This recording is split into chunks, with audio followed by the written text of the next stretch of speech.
Hey guys, we're back with Lucid9. It's 10 p.m.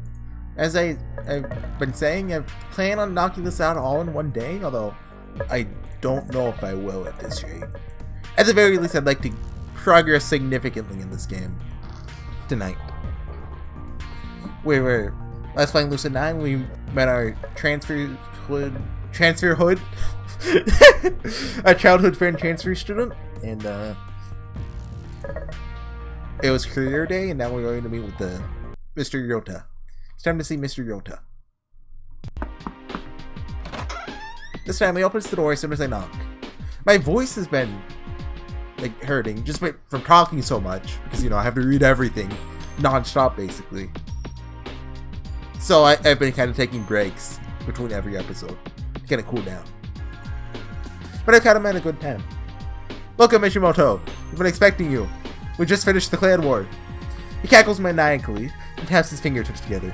Should have turned into your chair while stroking a cat. Huh, everyone's a critic. What have you other been left standing outside in the cold? Outside? In the hallway. So, based off the Steam store page, the summary of the game, we have the career fair. Doesn't seem like there's a bright future ahead of me. And then we meet a crazy woman who claims to be a detective, who's probably short and has a large vocabulary. You seem awfully eager to prove your mentor wrong, boy. Well, whether I prove it or not, it's still young, right?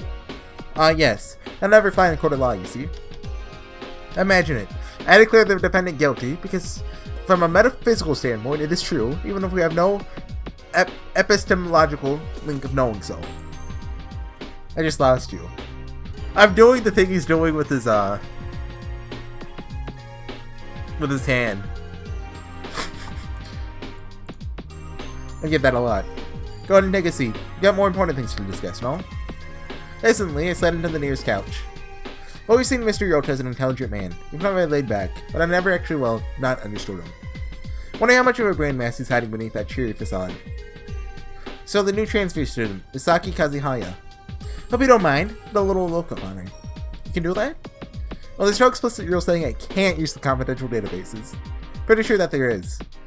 Nope, I may be faculty, but I'm not a teacher. It's only stated that teachers have to request special permission. I checked the loopholes. Something feels wrong about this. What did you check to find out? Well, if I tell you, well, then that's a solid breach of confidentiality. I don't want to go to jail yet. Food's too good here. Mr. Yota, I do worry about you sometimes. This is me talking. So instead, I'd like to hear your thoughts on the matter, Yama. How did you two meet? And you mentioned that she left? Yeah. Close my eyes, letting the ever-constant hum of the air conditioner calm my nerves. Then I start talking. Practically subconscious, my mouth dutifully repeats the train of thought running through my mind. Everything's calm, clear, slow. Therapy, something I've gotten used to over the years. So I easily turn my brain to the topic of interest. Misaki Kazuhaya. Met her when I was young. Not too young, a baby still forming thought patterns and ideas about the world, but young enough to be highly impressionable. They'd been on a day when I thought nothing could make me smile. Not the vibrant lanterns drawn between the roofs of multicolored booths, not the festive rhythm of the taiko drummers urging on the parade of light-bearing dancers, not the stands in which a variety of nutritionally questionable foods were being served. Not even Yui, who dragged me out of the house despite my best efforts to stay miserable. It was only around an hour into the festival, and I was already ready to go. When Yui went to the bathroom, I seriously considered ditching her and going back to my room. Apparently I was scowling, deeply at that. So he's always been edgy. I didn't know it until a passing girl suddenly just stopped in front of me. Does her face always look like that? To say the least, that didn't help my foul mood. Glared up at her. She was pretty. Well, that's the first thought in my head. An instinctive spark of appreciation whenever a guy sees a pretty girl, no matter how much he wants to feel otherwise. Her hair is braided back into an elegant half-updo.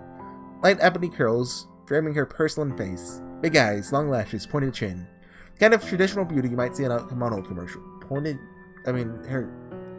Like, some characters have, like, you know, that face, but she has, like, that face. Like, your chin isn't really pointed, like, that's that face. The first spark of interest was immediately overridden by indignance that only an 8-year-old boy could feel. What are you looking at? Don't look so grumpy. Should be celebrating. She didn't know anything, of course, not until a few months later. Festivals are stupid. They are not. Why? There isn't even any reason to celebrate. The girl's face twisted into something resembling anger. Looked strange on her face, like a guinea pig attempting to seem menacing. You don't even know what the festival is about, do you? Well, of course they didn't, but I wasn't about to admit that. Of course I do. Oh yeah? What's it about? Well, you make lanterns.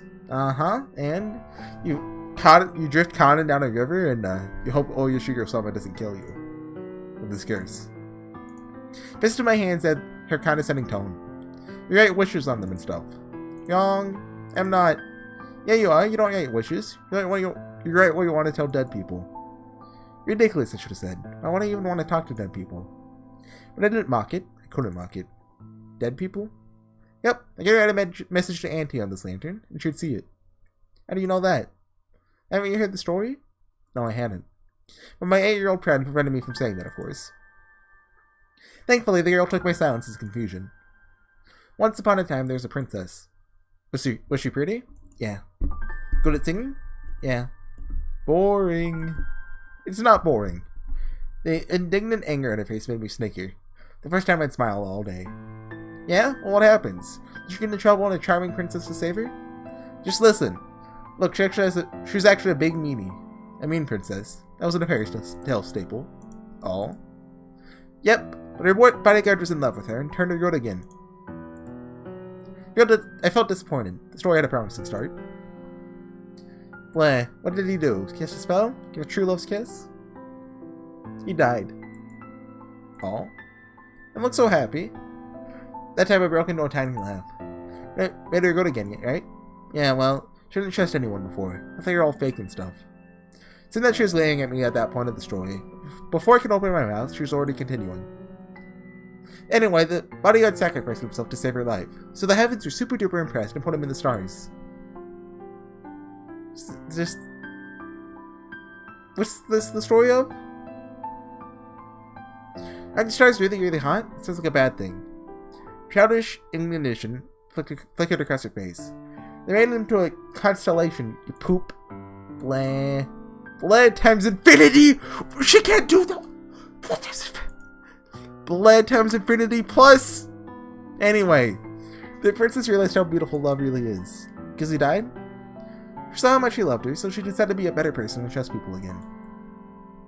I can't tell if this is a Japanese thing or a Greek thing. Was it the Greeks? Or the Romans? I think it's the Greeks that a lot of constellations are like... I think there's like Orion's Belt. I'm not familiar with constellations, but... all the zodiac signs have a constellation, right? Are those... I don't know if they're Greek. I just noticed the UI changed for the novel adventure. I forget which one's which. I think this is novel mode. It's had nothing to do with writing messages to the dead on lanterns. I was rapidly losing interest. Let me guess. She lived happily ever after. Well, no. The bodyguard died, remember? I like this bodyguard. Yeah, I can really relate to him. He's dead inside. He's also dead on the outside, though. She glared at me, but somehow it felt less severe than before. She wrote a promise on a lantern and set it up to the sky so she could see.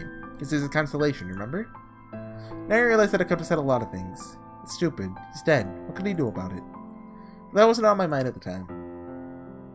Everyone turns into a bunch of stars when they die? I think. You think or you know? They did something to super duper impress the heavens, I guess. I smiled at that. My eyes scoured the street and landed on a simple booth. A handful of other kids were gathered around a short portable table, scrawling on lanterns with calligraphy pens clamped in fisted hands. Let's go.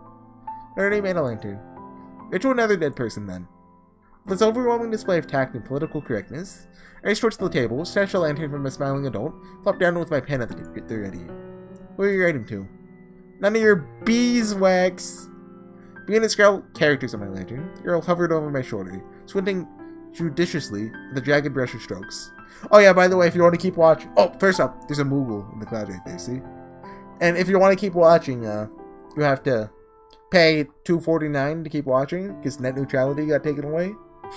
That happened today. Well, the FCC voted today to take it away. I think it has to go through Congress and the Supreme Court, I think? I don't... Look. Plaz Shamaz. Why is your handwriting so messy? It's not messy. Can't even read it. Whipped around, narrowing my eyes accusingly at her own lantern. Well, yours... Such fair fault, but not only was her lantern graced with perfect calligraphy, it proudly bore a few elegant cherry blossoms. Well, yours looks girly. Just a single eyebrow. It's a remarkably sophisticated expression for a 9-year-old girl to make. I am a girl. There's nothing much to say to that. Yama, where have you been?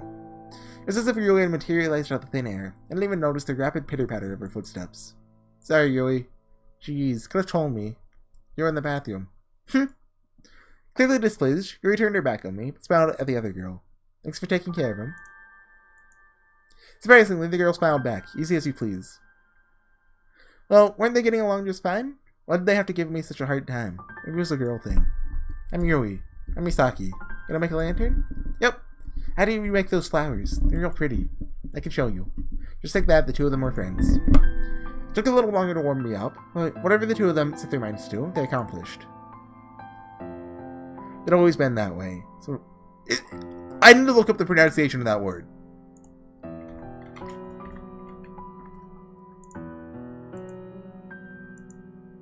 Fiery. Okay, it's fiery. Okay. Because, you know, it's spelled with the ER. I've never been sure of that. It's always been that way. So fiery, so capable, so lovely. Hold on. There. So lovely. Two playful angels who, for some unfathomable to mankind, saw fit to hang around a bucket of depressing sludge like me. Why do you think that about yourself? Mr. Yota's voice seems to come from far in the distance, faintly recognizable. Respond distractedly. You know me. Not useful, or popular, or particularly intelligent. Silence follows the statement, so I only continue. Our families are close. Misaki's father would always throw these get-togethers at their house over the weekends or during special occasions. I remember him being really overwhelming at first. He's a lot like Misaki, only bigger and louder. I rarely saw Misaki's mother. Sometimes I did see her. She was pretty distant. Besides that, I really don't remember much about her. At first we were inseparable, Misaki and us. Then her father lost his job and we started seeing less of her. And eventually they just left. No warning whatsoever. When our parents tried to get in contact, no luck. It had been as if the Kazuhayas had disappeared off the face of the planet. That must have been a really hard blow. Yuri says it had been. Honestly, I don't remember much of what followed. It all passed in the haze. He's repressing his memories because something really bad happened, involving a bus. Essentially, I felt abandoned, and this idea that everyone close to me would leave me. I don't think I could even cry. I only felt empty inside. But Yuri says that it really was a terrible time. She said that I didn't eat, didn't sleep, didn't even play any games with her. She said I looked like a ghost. Heck, practically became one.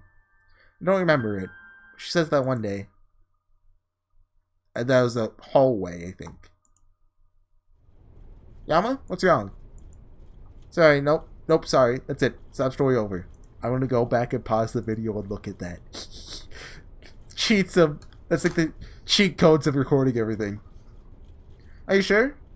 You do realize that the entire point of therapy is to share your sob stories? It's not a burden, Yama. Glad to hear you out. I feel tired. Think I'll have to stop here. It's mainly an excuse, but a very effective one for therapists. Mr. Yoto immediately nods in understanding. Thanks for confiding in me. Just know that what you felt was completely valid. Sorry you had that trauma. It's fine. Get over it. I'd like to go now, if that's okay. If you're sure. Is there anything else I can do for you? I'm okay. Sure you don't want a lollipop? What, he has lollipops? Yeah, I'm pretty sure, but thanks. Have a good day, Yama. At least take this prescription. Prescription? Seriously? Then actually look at it. 1 bucket of ice cream to be eaten guilt-free. All. As far as the administration knows, this is a totally legitimate treatment. Ice cream is one of the core groups in the food pyramid, you know? Oh yeah, it is. Actually pose a genuine laugh out of me. Wait, 2018, the food pyramid still being used? Thanks, Mr. Yota. Thanks for listening. Anytime.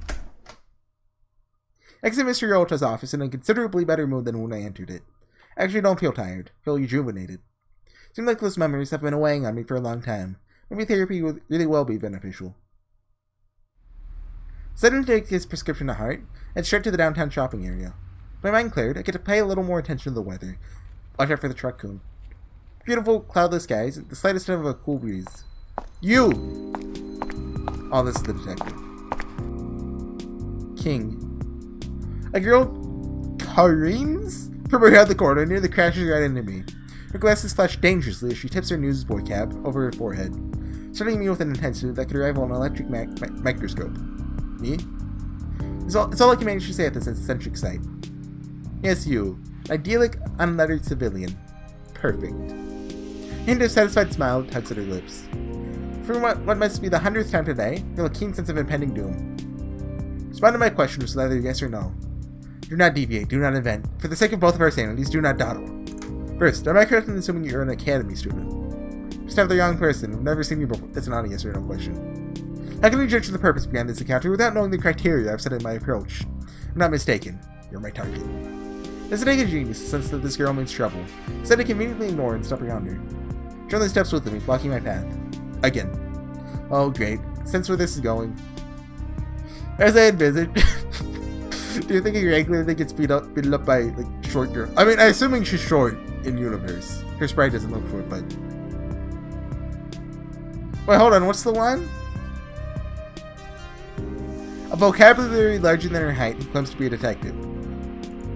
So I'm just imagining main character going to be beaten up by 4-foot tall girls. He's edgy enough that I can see it happening. Subject demonstrates a remarkable inability to utilize basic cognitive functions. Talk about uncalled for. Abuse of words, overly complicated language, clearly has a few screws loose. Maybe we should call the hospital, see if they have a runaway mental patient. She's not wearing hospital clothes. Look, kid, I don't know what your problem is, but... Kid? I'm not the kid, I'm the king. Pleasantly cool air, something develops a rather harsh chill. Must be in one of those phases. Just another 14-year-old, expecting to be treated with the dignity of a grandmother. How about a 14-year-old who apparently memorized the dictionary? Well, whatever you are. Generally speaking, it's pretty good to just run up to some random stranger and insult them. Truly, your idiocy has risen to a level beyond which I had previously surmised. She immediately digs into her pocket and flashes something in front of my face. Shigure Enomoto, freelance detective. Oh, the glasses adjust! This is Press Girl! Legally certified to inspect crime scenes, obtain private files, and if necessary, interrogate unduly inquisitive citizens with the observational finesse of a blind bat. You should know that I'm 26 years of age. Wait, what? You're 26? Unless you presume to imply that you're a deaf as well as dumb, I suggest. But you're so short! Perfectly filled ice crystals forming in the air. Huh. I should strongly prefer to be short of stature than short of cerebral matter. It seems to be your tendency. That's cerebral, right? I think so. Ouch. Not a bad blow. But wait. If you're a freelance detective, does that mean this is an interrogation? And I'm a suspect? If I have to go to the police station, do I get excused absences from school? See, no need to reverse your expectation that you'll be taking the excused absences as they are. Consider it an inevitability similar to your clinical depression. That stops me. What? How could you possibly? What'll even make you think something of that? Might as well carry a sign. Wear your uniform. You're a student at the academy. And the fact that you're wearing it, you attended school this morning. Your presence is town rather than class. You are, as I believe they call it, playing hooky. From that prescription slip, you're enrolled in the recently developed therapy method that the academy has been boasting. For your fairly normal physicality and social skills, your problem is most likely clinical depression or something like high-functioning autism. This has been, by the simple presence of that slip, this level of reasoning is possible for Shigure, what's her name? Okay, I get it, you're a detective. And you're impressed, but pretending not to be. It isn't pretty impressive. The observations themselves might seem like common sense, but a person who can actually synthesize them is a rare find. Which, of course, kind of makes her even more annoying. I relax a little, oddly relieved that she hasn't actually secretly researched me. Now it's your turn. My turn? Of course, what can you see from my physical presentation? I invite you to give your brains a much-needed exercise. Like it's close to firing me up. Close. Sorry, but I have my therapist's instructions to follow. Unless you have an actual business with me, I'd appreciate it if you left me alone. Step around her again. This time, she doesn't move. But just as I think I'm home free, I hear a soft whisper drifting from behind me. Do you not wish to play a bigger role in society than an inconsequential pawn in this game of life? Or will you restrict yourself to the confines of your own abilities, just because of her? I quietly stop, turning around slowly. Tell me how you know that. Right now. So we have someone as edgy as the MC. Why don't I just say MC? Why can't I just say main character? I shall, after you prove yourself mentally capable of comprehending the simplest of my explanations.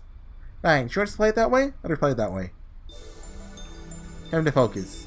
I'll start with...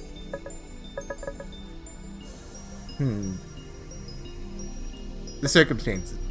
I mean, you can point out her clothes, that she's obviously trying to look like a detective. Her body language... nothing too much of note there, like she's trying to look through anything despite being like 3 feet tall. Why here, why now, why me?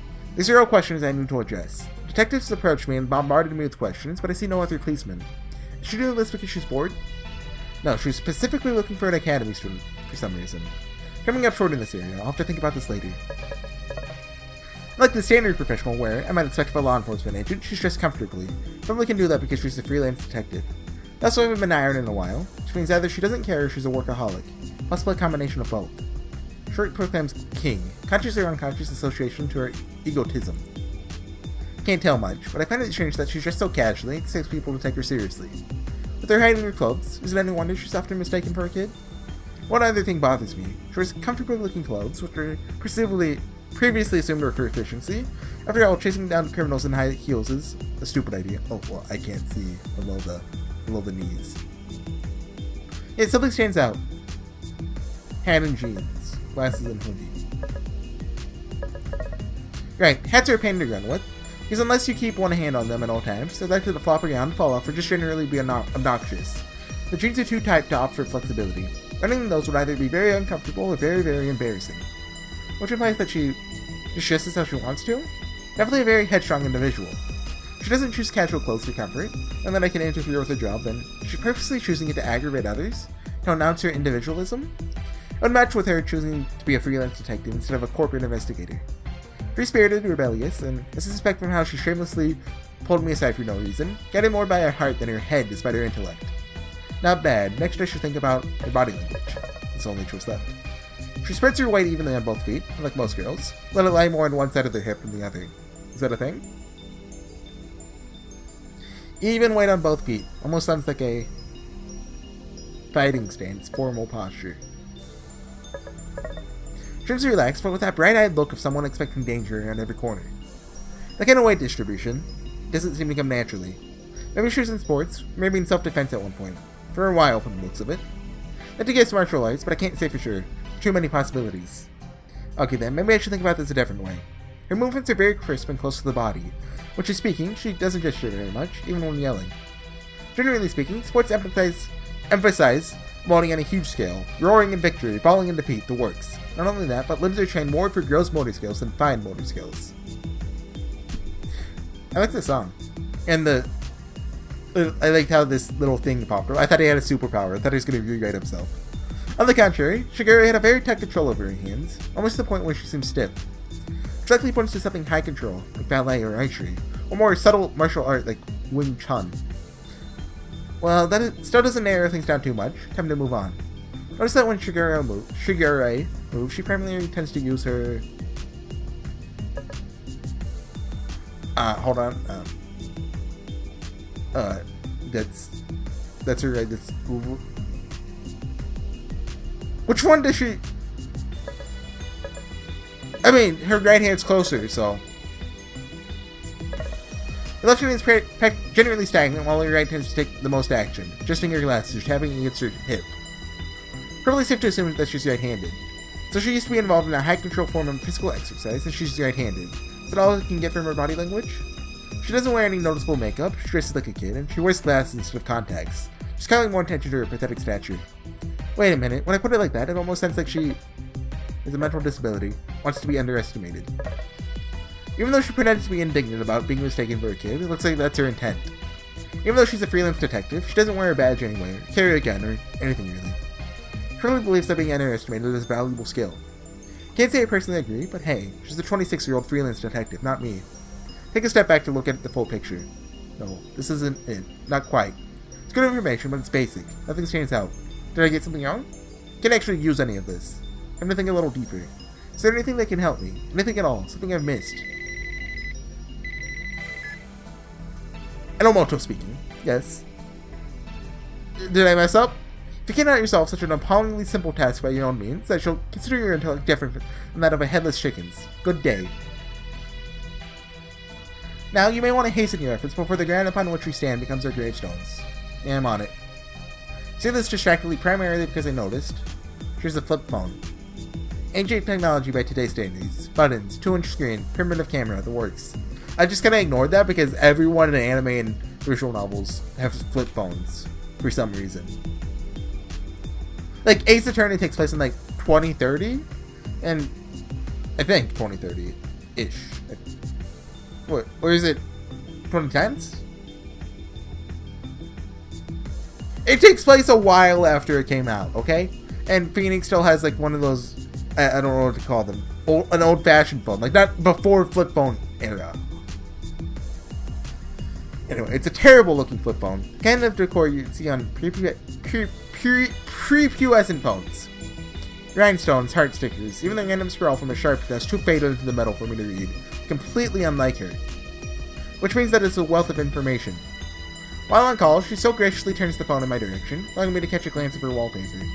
Shock goes a picture, at least a few years old, of a guy hugging her. Double shock, she's proudly showing off her ring. Not a cheap, cutesy colored ring, like a couple of bands of a new relationship in its second week. A legitimate diamond ring. An engagement ring. She's not wearing the ring anymore. Even looking at her hands at this moment, you can't even tell that she'd ever worn one. Which means that she once had a fiance, and he broke up with her, and he did it a long time ago. Can't even tell that she'd ever worn one. But why would it still be her phone wallpaper? Or maybe it's a phone she hasn't used in a while. Of course. The engagement ended recently. It's a tanner underfinger, or maybe an indent. Yeah, that's what I was thinking. Said there's nothing. Which means that the fiancé called off the engagement a while ago. Oh, hey, monitor blinked. She obviously didn't call it off. Not if she's keeping that picture on her phone. In fact, maybe they broke it amicably, if she hasn't deleted it yet. Either that or she's a stalker. That's more like it. I think I'm ready. Square my shoulders and look her in the eye. Sorry about the wedding. Hello? What wedding? Is she serious? Could I possibly word this delicately? Yours, the one your fiancé called off a few years ago. Did he? Didn't he? Unless she does have a wedding ring and she just doesn't wear it. Is it in your pocket or something? You might seek to articulate yourself better. Is what in my pocket? Your wedding ring. I want to have a wedding ring in my pocket. Okay, hey, I have 3 guesses. Guess what's in my pocket? I read The Hobbit recently. I've been reading Lord of the Rings. I'm on is it the 2 Towers? Yeah, the 2 Towers. I'm on the 3rd volume total, so I'm in the first half of 2 Towers. They just got to Isengard. They just met up with Merry and Pippin again. If your fiancé didn't call off the wedding, then wait. Oh, there's one more possibility. He died? Since she's in law enforcement, it won't be unlikely. I immediately shut up as the realization dawns on me. See, you've realized. Yeah, he never called off the wedding. Because he died. Suddenly feel very, very callous. Oh, I'm sorry. Silence. So nothing you do not mean. Let's say you're manipulating others to extract information. Is that as an occupational hazard? Right. Even as she continues on, I mentally hate myself for my error. I shall admit as a civilian that you've done adequately. Train your senses consistently, and you might become moderately useful in the future. Thanks, really. I'm overwhelmed. But I ask of you this. What is the meaning when a freelance detective approaches a student and asks a string of seemingly unrelated questions of him? She suspects him of a crime. She's testing him. She has a crush on him. I mean, I think she's testing him, but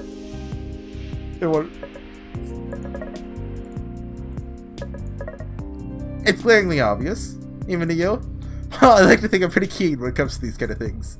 You obviously have a crush on me. I mean, it's kind of weird given that you're 26, but I certainly found it odd that people don't judge tweens who crush on a celebrity. Might I remind you that I do have a license to use firearms, and I shall only be punished to use it on organisms with a functional brain. Easy now, it's a joke. Was it? Was it a joke? Oh, well, it is now. Pick again, civilian, and this time, choose wisely. She's testing him. You're testing my intelligence, for some reason. Or you're making a marketing intern trying to conduct some bizarre survey. I wouldn't know. Shigari fixes me with an unfathomable stare. Only sign of emotion on my face are her eyebrows. She almost raised her hairline. What's your name? Sorry? Your name. This has nothing to do with the case, but if I protest, you'll probably smack me with more verbal abuse. Yama Ishimoto. What is she thinking of? Her duration is preferable to her silence. I postulate that you possess anonymity of free time. What is your assessment regarding a coadjutant métier? Coadjutant métier? Who even uses those kind of words? Are you asking me to be your assistant? Heck yeah! Servant, not assistant. Well, I mean, you have three command seals. Use them wisely. Putting me and job in the same sentence is never a good idea. Rarely have enough diligence to hand up stuff in class when I'm called by the teacher.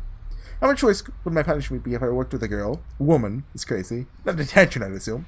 And yet, examining pieces of a puzzle, putting them together, framing the whole story, it was fun. Logic, ingenuity, resourcefulness. And almost nothing is fun to me, which makes it doubly interesting. Sure, why not? Good. I'll require your contact information, then be off.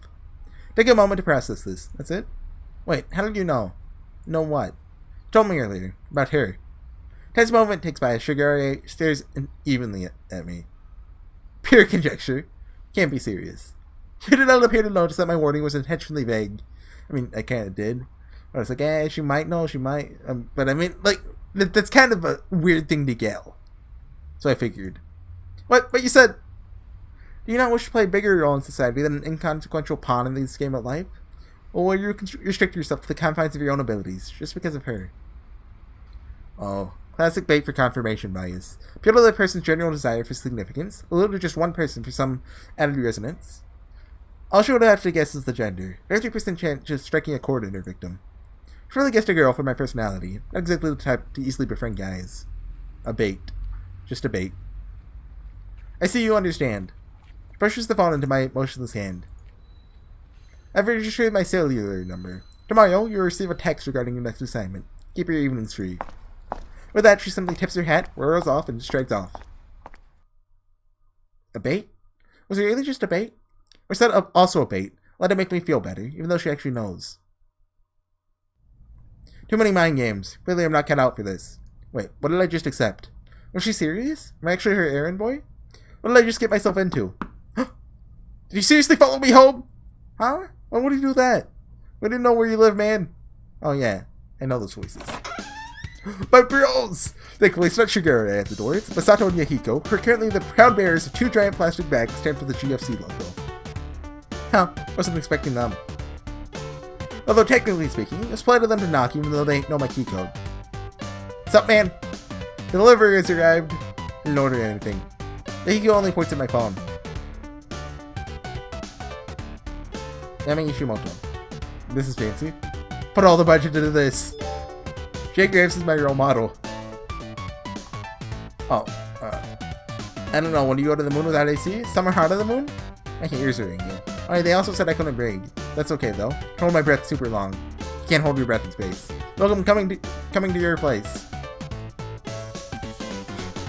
Ignore Yui. You're being so awesome right now. I didn't have 3 large sodas. Ignore Yui. I'm not hyper. Ignore Yui. Dude, what's up? Sato won the Hot Wings contest. She won the rematch. I think he's satisfied. Hello, are you dead? Gonna get GFC. Crispy original. 6 members. Woo. My club is so good. Sato says you're not at track. Dude, way. Oh, click. Technically, I should apologize for being so unresponsive, but I honestly feels incredulous. Anyway, 33 messages?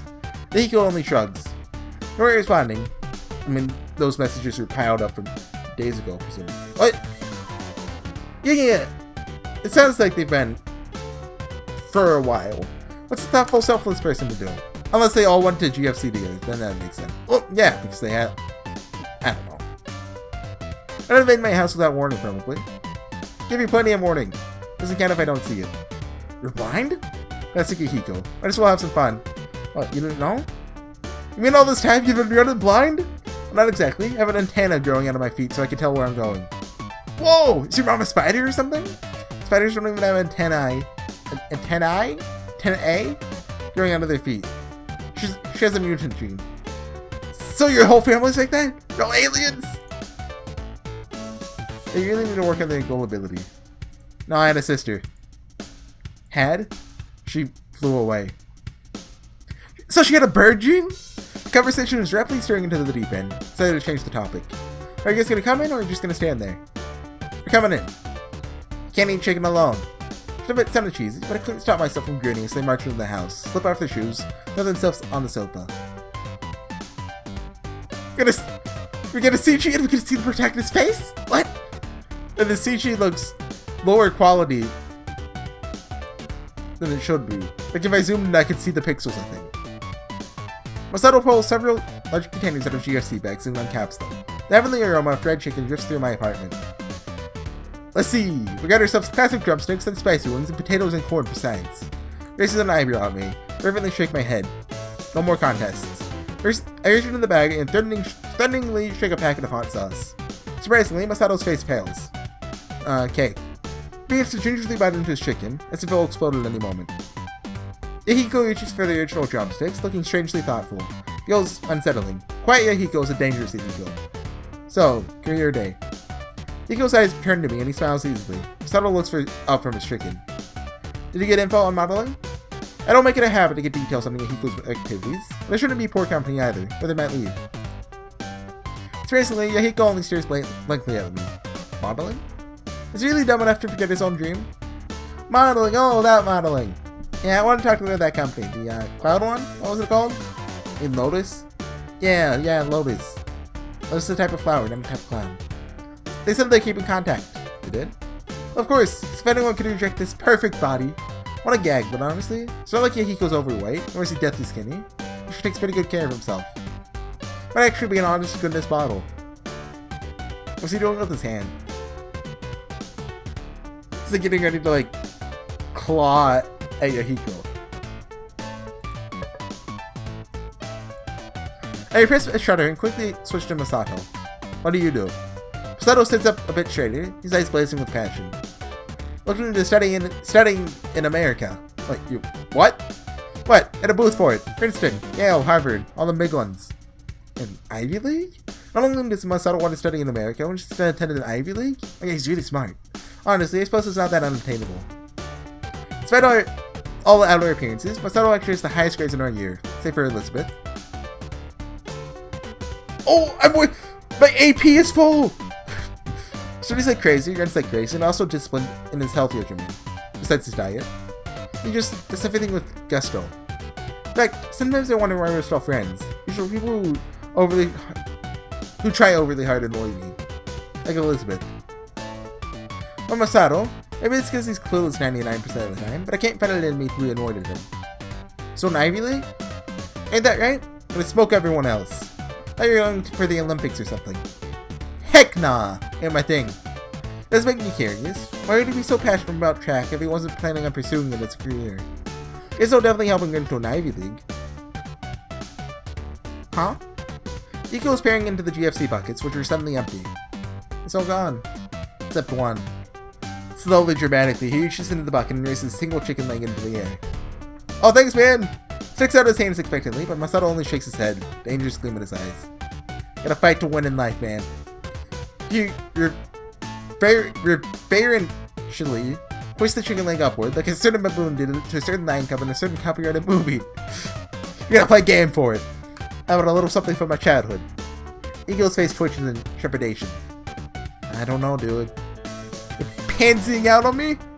Of course not. Good. Here's how it works. The game is called Survivor's Arena. Rules? There ain't none. Except don't kill no one, unless you want to go to jail. Times like this, I really have to wonder, just what was Masato's childhood like? The goal is this here piece of chicken. Gotta fight fair, so we gotta stand equidistance from the chicken. Still strange to hear him say things like equidistance, even though if he is technically a model true. Me here, you there. Yama there. Wait, what? Oh, leave me out of this. Fight without the chicken. And it ain't about no destination, man. It's about the journey. That actually gonna make sense. Regardless, I'm not so crazy about fried chicken that I'll fight over it. I'll pass. You ditching me? Yeah, ain't no competition without a proper enemy. Yeah, Yahiko. Can't race him against Masato alone. And he ain't been my arch rival for 8 reincarnations. 8 what? We even want to know? I let out an exaggerated sigh and pull myself up. Fine, why not? Please don't break the TV.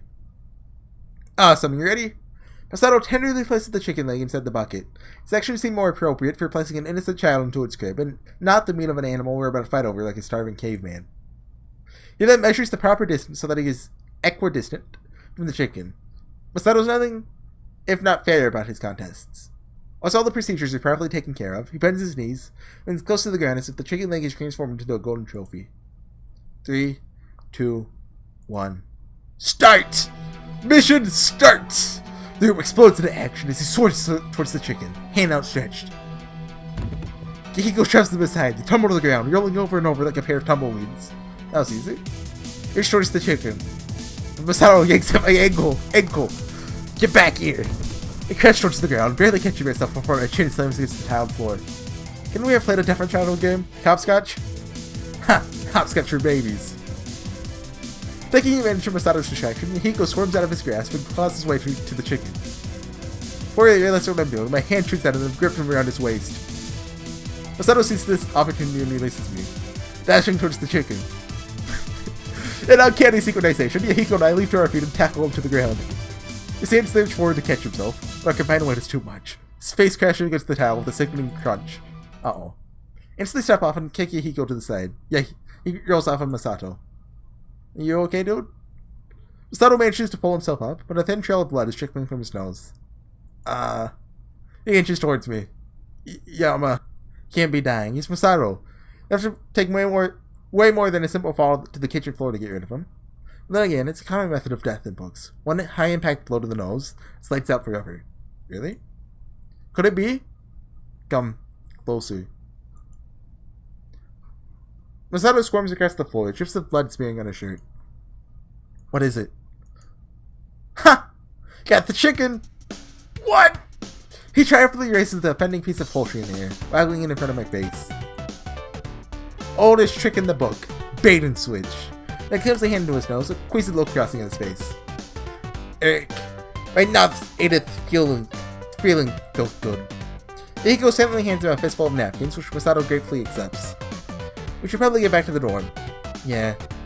Dorm is the found in real night. He staggers to his feet. Hiko's hand is gripping his arm to help him balance. What alternate universe is this? Masato injured, leaning against Hiko. Seems legitimately concerned. Watch, my mouth slightly agape as Hiko supports the limping Masato out the door. Did you twist his ankle too? See you tomorrow, dude! Gives me a cheery wave and shuts the door behind him. I'm left cleaning up the mess they left behind. Masato didn't end up taking his prize, so I decided to chew the chicken leg.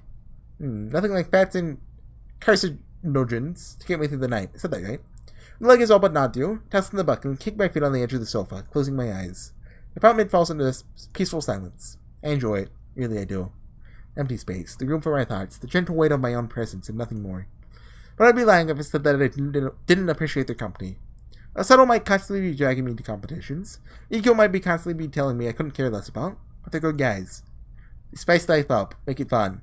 Turn it from a B-chick flick to an A-rated film. More than anything, a constant. Frequently only known them for 1 to 2 years, but it felt much longer than that. They've always been around to chill out, study, liven it up, anything really. Even Masato, with his terrifyingly crazy schedule. They're good people, even if a little odd. Okay, now I really have to get something done. Something at least minorly productive. Okay, I'll call it there.